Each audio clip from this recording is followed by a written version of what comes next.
Good afternoon. This is All India Radio and I am Abhishek Mukhopadhyay with the Midday News.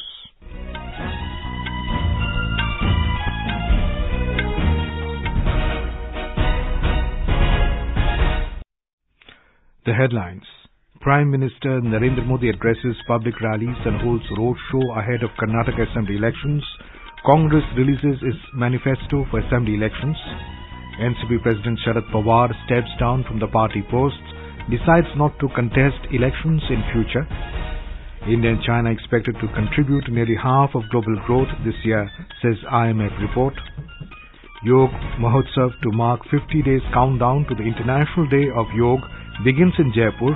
More than 15,000 people take part in the event today. And in IPL cricket, Gujarat Titans to clash with Delhi Capitals at the Narendra Modi Stadium in Ahmedabad today.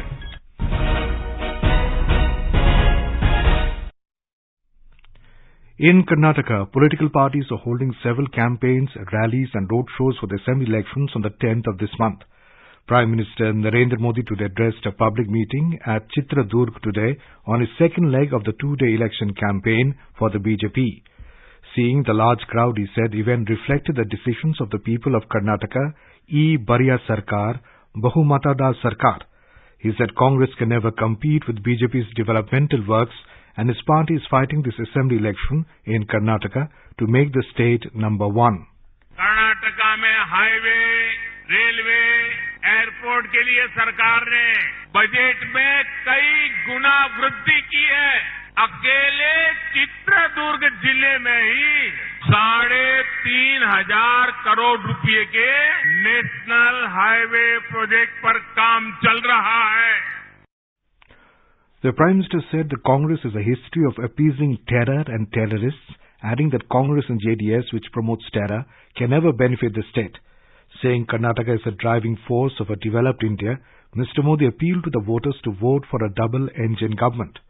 Mr. Modi also addressed public rallies in Hospet. Attacking the opposition parties, he said Congress and JDS indulge in dynastic politics and corruption and aim at dividing the society. Therefore, Karnataka's people should beware of both parties' politics. Countering to the Prime Minister's statement on corruption, Congress leader Rahul Gandhi at an election rally in Shivamogga said, "Why does he not utter a word on BJP government's corruption in Karnataka?"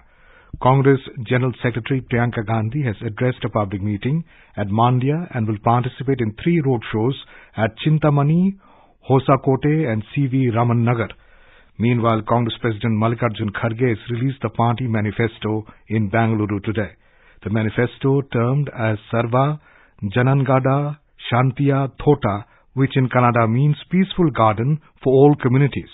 It promises 200 units of free power and 10 kilograms of rice to BPL families. It promises 2,000 rupees every month to women heads of families, 3,000 rupees a month to unemployed graduates, and 1,500 rupees to unemployed diploma holders. It also promises free travel to all women in public transport buses. It assures to increase reservation for SCs from 15 to 17% and for scheduled tribes from 3% to 7%. It also assures to restore 4% reservation to Muslims. It is also assured to ban Bajrang Dal and continue ban on PFI. Speaking on the occasion, Mallikarjun Kharge said that the guarantees given in the manifesto will be implemented without fail. We have a report from our correspondent. All major political parties in pool-bound Karnataka are revealing manifestos and ramping up their campaigns ahead of the upcoming assembly election. The BJP has roped in star campaigners including Prime Minister, Union Home Minister Amit Shah and BJP National President JP Nadda, who are busy touring parts of the state. The Congress party also holds rallies and roadshows headed by prominent leaders including its National President Mallikarjun Kharge, Rahul Gandhi and Priyanka Gandhi. In addition, former Prime Minister and Janata Dal Secular leader H.D. Devagowda and his son D.K. Kumaraswamy are holding public meetings and roadshows at different places. With Sudhindra, this is S.N. Patnaik, AIR News, Bengaluru. Petroleum and Natural Gas Minister Hardeep Singh Puri today said that the new gas pricing reform and rationalization under the leadership of Prime Minister Narendra Modi will protect citizens from extreme price volatility and provide clarity for planned capex investments in gas-based sectors. In an article in a newspaper, Mr. Puri said the reform promotes more innovation and investments in India's exploration and production sector, giving a major forward thrust to India's journey towards energy self-sufficiency. He wrote that several initiatives by the government have ensured that citizens do not bear the brunt of price increases. The minister pointed out that despite a staggering increase of 228% in international gas prices between January 2021 and February this year, the increase in CNG prices in India has been restricted to 83%.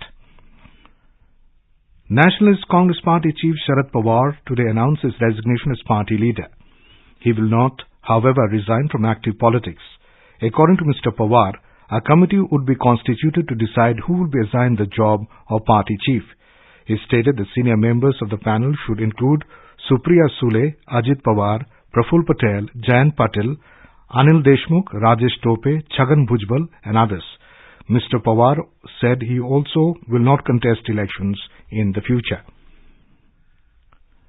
The Defence Research and Development Organization, DRDO, and Indian Navy conducted the successful maiden test trial of air droppable container 150 ADC from IL-38SD aircraft off the coast of Goa. In a statement, the Ministry of Defence said that ADC-150 is an indigenously designed and developed air droppable container with 150 kg payload capacity. The ministry said the trial was conducted to enhance the naval operational logistics capabilities by providing quick response to meet the requirement of critical engineering stores to ships which are deployed more than 2,000 kilometers from the coast. It reduces the requirement of ships to come close to the coast to collect spares and stores. The Centre of Fire, Explosive and Environment Safety, a DRDO laboratory, has designed and developed a vertical shaft-based underground ammunition storage facility. The Defence Ministry said it enables upward vertical dissipation of blast effects, considerably reducing the blast effect on surrounding utilities. The unique design ensures the higher safety of ammunition stored from any kind of aerial attack or sabotage. This is All India Radio, giving you the news. For quick news updates around the clock, follow us on a Twitter handle at AIR News Alerts. The International Monetary Fund has said the growth in the dynamic Asia-Pacific region, largely led by India and China, is projected to increase to 4.6% this year from that of 3.8% recorded in 2022. In its Regional Economic Outlook Asia and Pacific report, the Washington-based fund said the region would contribute around 70% of the global growth. The IMF said Asia and Pacific will be the most dynamic of the world's major regions in 2023, predominantly driven by the buoyant outlook for China and India. According to the report, the two largest emerging market economies of the region are expected to contribute around half of the global growth this year, with the rest of Asia and Pacific contributing an additional fifth. Asia's dynamism will be driven primarily by the recovery in China and resilient growth in India, while growth in the rest of Asia is expected to bottom out in 2023 in line with other regions. Defence Minister Rajnath Singh held talks with Maldives President Ibrahim Solih on bilateral relations in Malé today. Details from a correspondent. Raksha Mantri Rajnath Singh today handed over a fast patrol vessel ship and a landing craft to the Maldives National Defence Forces. Maldives President Ibrahim Solih commissioned the new offshore patrol vessel, MNDF Coast Guard ship Horavi, gifted by the Indian government. With the commissioning of CGS Horavi, MNDF's maritime defence and security capabilities are likely to be significantly improved. Mr. Rajnath Singh held talks with President Solih and discussed a wide range of issues to further strengthen the relations between India and Maldives. Mr. Solih noted that the relationship between the two countries had been remarkable within the past 4 years and numerous high-level visits and people-to-people contact. For AIR News, Ahmed Moin Farooqi from Colombo. Chief of the Air Staff of the Indian Air Force, Air Chief Marshal V.R. Chaudhary, arrived in Sri Lanka yesterday for a 4-day official visit to the island nation. Air Chief Marshal Chaudhary is scheduled to call on commanders of Sri Lanka Air Force and Sri Lankan Navy today. Mr. Chaudhary will interact with students at the National Defence College, where he will present books worth 1 crore Lankan rupees as a gift from the Government of India. The Indian Air Chief Marshal will also meet Sri Lankan President Ranil Wickremesinghe later today. He will pay respects at the Indian Peacekeeping Forces Memorial. The 30th edition of the Arabian Travel Market commenced at Dubai World Trade Center yesterday with a significant presence from India. The Indian pavilion, which is spread over, is one of the largest at the event and has attracted a lot of attention. With over 100 participants, including state tourism boards, hotels and tour operators, the pavilion is showcasing the diverse cultural and tourism offerings of the country. The Indian ambassador to the UAE, Sanjay Sudhir, inaugurated the incredible India Pavilion and other state pavilions. He expressed his delight at the impressive Indian representation. This year's event is focused on working towards reducing carbon emissions in the travel industry, and the Indian Pavilion is highlighting the country's eco-friendly initiatives, including sustainable tourism practices and responsible wildlife tourism. Arabian Travel Market ATM 2023 will shine a spotlight on India's booming outbound tourism market. Thanks to a projected significant uptick in annual outbound journeys over the next 2 years, India is poised to become one of the world's most important outbound tourism markets.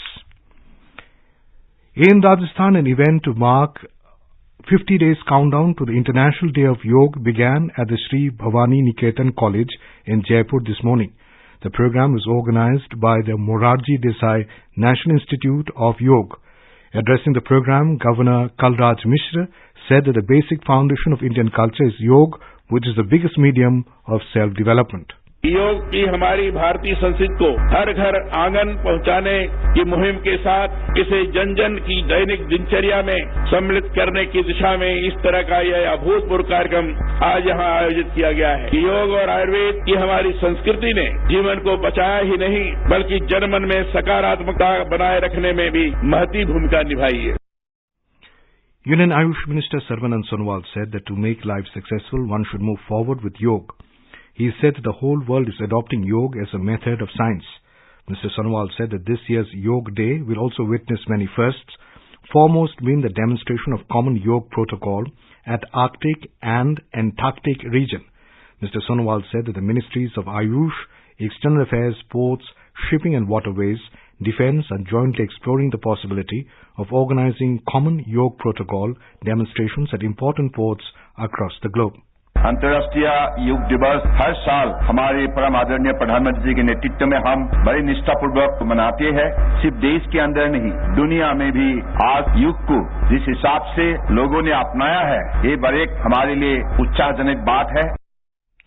Union Ministers Gajendra Singh Shekhawat, Arjun Ram Meghwal, Kailash Chaudhary and Dr. Mahendra Bhai Munjpara were also attended the program. Our correspondent has the details. More than 15,000 people participated in the yoga program. Members of National Institute of Ayurveda, Central Reserve Police Force, along with many social and yoga organizations of the city, participated in the program. The International Day of Yoga to be held on 21st June. The 100 days countdown to the International Day of Yoga began with an event held at the Tal Katorai Stadium in Delhi. Jitendra Dwivedi, AIR News, Jaipur. The Indian Meteorological Department IMD has issued an orange alert for rainfall over almost the entire part of northwest India. According to senior scientist at IMD, Naresh Kumar, the western disturbances are currently situated over Haryana, along with Pakistan and adjoining areas which will lead to rainfall activities in northwest India. Due to this, the Weather Department has issued warning of heavy rainfall over Jammu and Kashmir, Himachal Pradesh and Uttarakhand. In IPL cricket, Gujarat Titans and Delhi Capitals will clash at the Narendra Modi Stadium in Ahmedabad at 7:30 this evening.